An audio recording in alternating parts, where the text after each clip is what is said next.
Hello, everyone. Welcome. Good afternoon to you. Welcome to a nonprofit nugget with DrDebra. And I will be giving you a little something to chew on. Okay. I'm DrDebra Dunston, nonprofit strategist and funding coach and award winning fundraiser. And as you know, this show is for me to answer some of the questions that a lot of you may have. Those of you who have started nonprofits, been in nonprofit, or those of you who are looking to start a nonprofit, or maybe just even be a little curious. And so I like to answer questions that may have been posed to me or some of my colleagues in the field. This week question is a topic that I actually like to talk about is individual donors. Individual donors is one of the areas that I actually won an award for raising the most funds actually nationally, leading a team that won the most funds nationally with individual donors. And that's small and medium-sized donors. So no major donors. So for this organization, we raised $29.5 million that year. So I love individual donors. People ask me, well, are you a grant writer? Sure, I can write grants, even won awards for them. And I don't mean the money that you get in, but I'm talking about an award for a grant that I submitted, was given an award for being one of the outstanding grant proposals. But my sweet spot is individual donors. So the question today is, how can I attract more individual donors? Okay. Great question. If you're a nonprofit leader or even thinking about doing it. The reason why I say this is because a lot of times people ask me, well, why should we even try to get donors? Why should we try to get donors when we can just get grants? You can get a lot of money from a grant instead of getting $25, $100 from donors. Why can't we just get a big grant? Let me tell you something about donors. The truth is that to sustain, I'm a nonprofit founder myself, in case you're wondering. I not only did 37 years in the industry working on behalf of other organizations, raising funds for them, but I am a nonprofit founder myself of Healing and Empowerment Ministries, Inc. So the truth about most nonprofit experts is that in order for us to sustain the vision and to serve those we want to serve and to serve them how we want to serve them, we may just have to ask somebody for some money, right? You may just have to ask somebody for some money, right? Unless you're going to fund the whole thing. And guess what? Even you are a donor. People say, well, I'm funding my whole thing. Okay, well, you're your first major donor, right? Still a donor. So you do need donor dollars to do that in most situations, unless you're being given a grant by the government that they may have sought you out for. Because the truth is that most nonprofit experts agrees that the donor dollars should be one of our largest sources of income for our nonprofit. Right. Why? Because donor dollars offer you the greatest flexibility in what you can actually spend the funds on, what you can do with the funds, because donations from individuals are usually given without a restriction or even a responsibility to report on it. You know, you would still do your regular social media stuff. You would still do your PR, letting the donors know where their money went. You may even send out a direct mail or now today an email to let donors know where their money went. But I mean a direct report, like with a grant, you have to give a report of what you did with it. Donor dollars give you the most flexibility. It's the best way to actually raise funds for general operations. General operations is like salaries, rent, materials, equipment you may need in your nonprofit. Those are called general operations. Sometimes insurance, just any of those things. The best place to get that kind of money and that kind of financial resources is through donor dollars, because many of the grants are kind of getting away and steering a little bit away from general operations, because there is much more difficult, even as the years I did as a funder on behalf of the government, the general operations dollars are difficult to follow and difficult to report back on. Whether it was successful money, whether you got a return on the investments, but when you invested in this cause.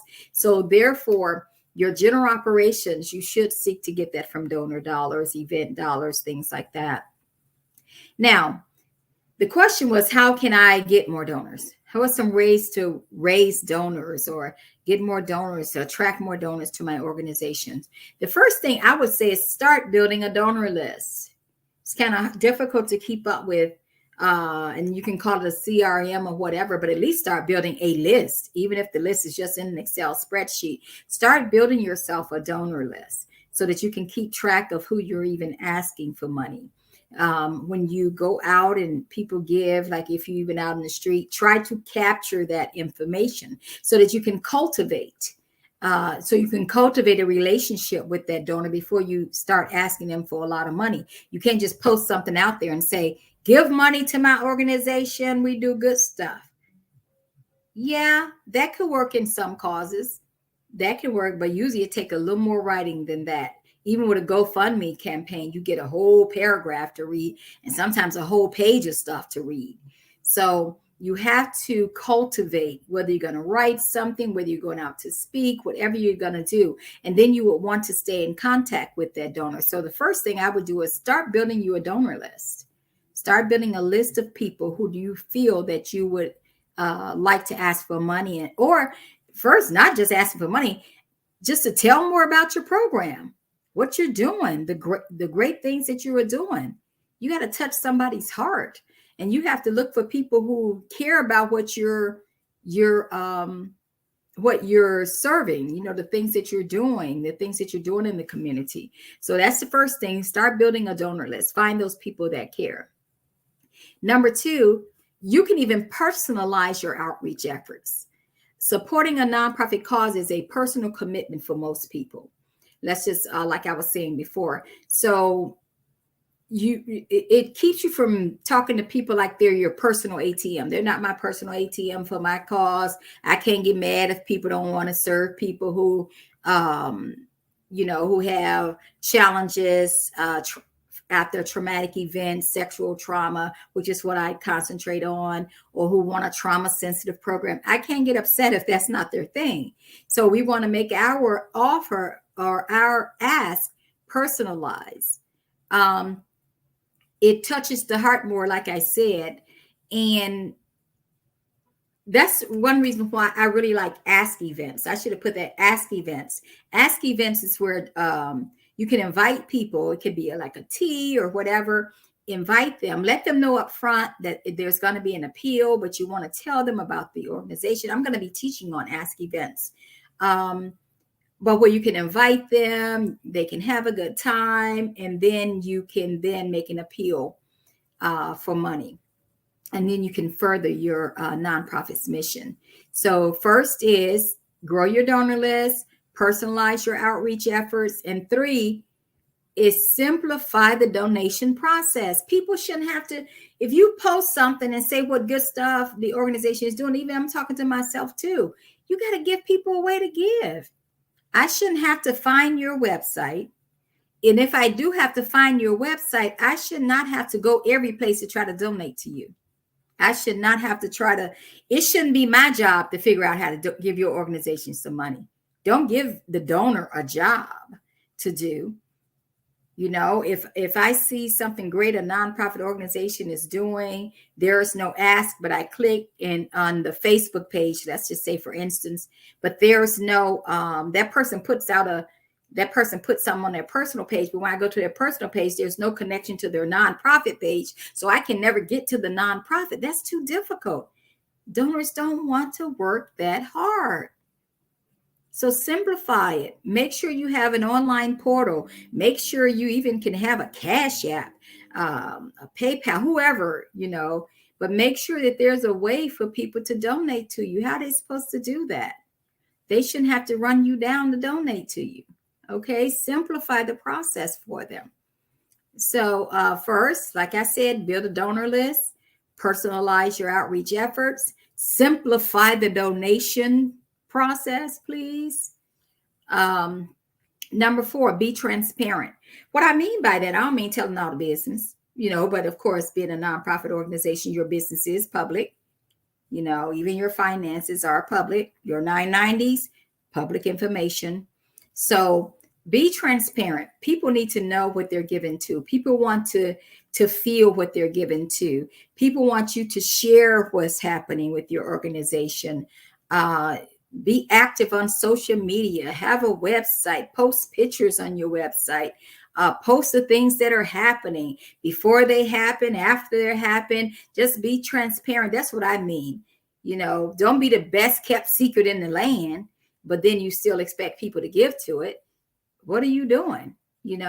What am I doing? I'm talking to me too. As I talk to you, I'm talking to myself. As the song goes, as I minister to you, I'm ministering to myself. So I'm telling myself to don't be the best kept secret in the land, but then still expect donors to give to you and asking the question, why I don't have donors. You have to grow your donor list, make your ask more personalized, simplify the donation process, and be transparent, be open, get your organization out there, talk about things that are happening, post pictures. And number 4, use donation tiers. Don't put an offer out there and say, we need $50 from everybody. Well, there may be somebody who can only afford to give you 5, right? You don't want that donor to feel like, oh man, I suck. You want people to feel good about giving. So therefore, if you have donation tiers, or you can include a statement like this: a donation of any amount will be greatly appreciated. So those people who can only give you $25, even heck, $5, then you have to make those people feel that they're worth it too. So make tiers of donations, a giving plan. You know how you get those mailings and it say they have one circle, maybe $50 circle, but then it will give you the opportunity to write in your own amount, right? So make that, be sure to do that. Don't make people feel bad that they can't give the $50 or the $100. You can ask for that, but then let people know that you would appreciate a donation of any kind. Any size donation would help. That $5 would be $5 you didn't have. $5 is $5. So build a donor list, personalize your outreach efforts, simplify the donation process, please. Be transparent, give stories, tell your stories, tell us what happened in an organization, use donor tiers. And another thing, do a targeted campaign. And what I mean by that, targeted where you're you only gonna, like if you're trying to grow a list of major donors, make that targeted to people. You can do a targeted campaign and not just do a balloon campaign. You can do a targeted campaign. You can do a campaign to 3 people. You can ask 3 people, can you 3 people pledge $1,000? You can have a pledge. Can you pledge $1,000 this year? Can you pledge $500? It may only be a small group of people, but you can have sustaining donors who may give $10 a month. That's $120 a year. Instead of an annual gift of $120, maybe somebody can only give $10 a month, right? You can do a major donor mailing, like I said. Hi, Jimmy. You say, yes, I asked for $1 and raised $52,000. Thank you, Jimmy. Jimmy said he asked for it. Jimmy Finch is the founder of Jimmy Finch Cultivating Hope 2, a nonprofit organization that does emergency response by food, by debris cleanup. And also he has a Fair Start program for youth that teaches them how to do the work that he do in a handyman, lawn work. It teaches them, but also mentor them at the same time to give them another alternative for doing things that don't lead to a fulfilled life. So he gives them another alternative, meet with them, feed them. I always can get people through the food. He can feed them, but he showed them how to do the things because he also is a businessman. He's an entrepreneur. And you entrepreneurs out there, listen up. There is a way for you to partner with nonprofit organizations to make things even better. You can become a social entrepreneur. It's called a social entrepreneur, or you can build a cause marketing relationship with you. It'll be a win-win situation. So he is the founder of Jimmy Finch Cultivating Hope, LLC. So, and he's located in Clarksville, Tennessee. So thank you for that, Jimmy. And so you can do, just as I say, you can do a targeted campaign towards major donors, sustaining donors, or you can do even annual donors, somebody who just give once a year. And who knows, you may be like Jimmy, you may ask for $1 and raise 52,000. Wouldn't that be something? If any of my clients are listening now, and Jimmy Finch is one of my clients too, one of my best clients. So you guys, so listen, individual donors is a great way to go. You can get to them before you can even be approved for a grant. Even while you're waiting for things, you can start raising money through individual donors, even while you're waiting for things to get back, because you can find donors that don't care if your 501c3 hasn't come back yet. So they would just give because they wanted to give. So that's the targeted campaign. So what did we say? The first thing, build a donor list. The second thing, personalize your outreach efforts. Number 3, simplify the donation process. Number 4, be transparent, share what you're doing in the community. 5, use donation tiers, accept any donation. Number 6, do a targeted campaign. Number 7, you can do a branded program campaign. What does that mean? A branded program campaign is when you raise money for one of your programs, not for general operations, but for one of your programs. If you have a program that you want to launch or undergird with finances, you can pick one of your programs and do a campaign strictly based on that. I know you've seen organizations that say, we want to put a pair of shoes on all of these kids' feet, and they would do a shoe campaign, a meal campaign. Even though the organization may do other things, they would do a branded program campaign that's only for that one program, a mentorship program. Like I'm working for Healing and Empowerment Ministry. I'm working up a targeted program for our Me and You Too program, which is our trauma sensitive literacy enrichment program. Hi, Arthur Lynette. Thanks for coming. But it's a program.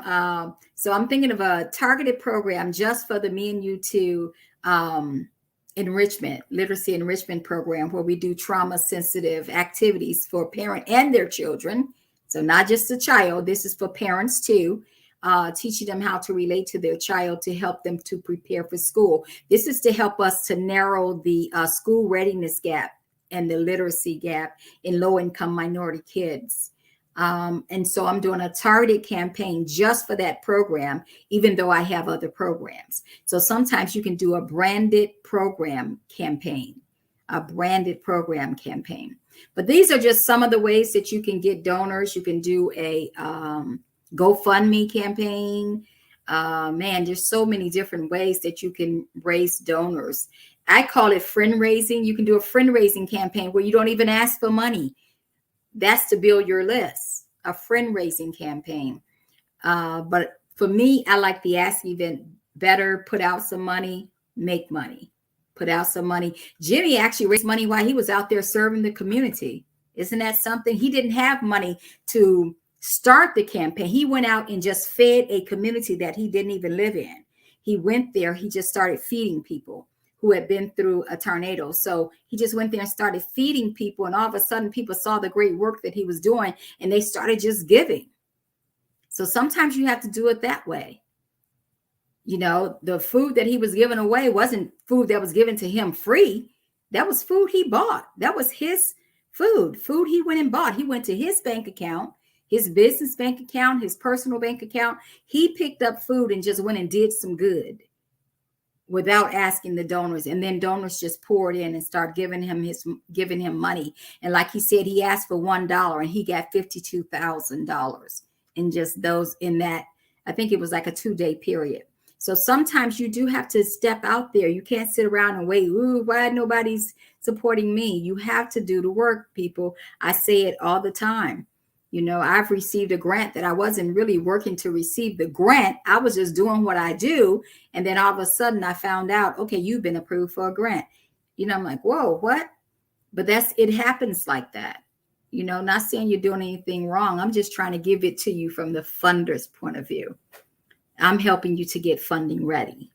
I'm helping you to get in position where you can raise the dollars necessary to do the great work that all of you are doing or all of you desire to do. In 10 days, $52,000 in 10 days. You see that? Man, I'm hoping I'm sending this recording to a few people who I'm working with now, not to chastise or anything, but to give you encouragement that it can be done. That because there's so much work to do, people can say there's too many nonprofits, but that's not true. Because if there were too many nonprofits and too many people doing the work, then we wouldn't still have hungry people, homeless people, children getting in trouble, children going hungry, children starting school not prepared.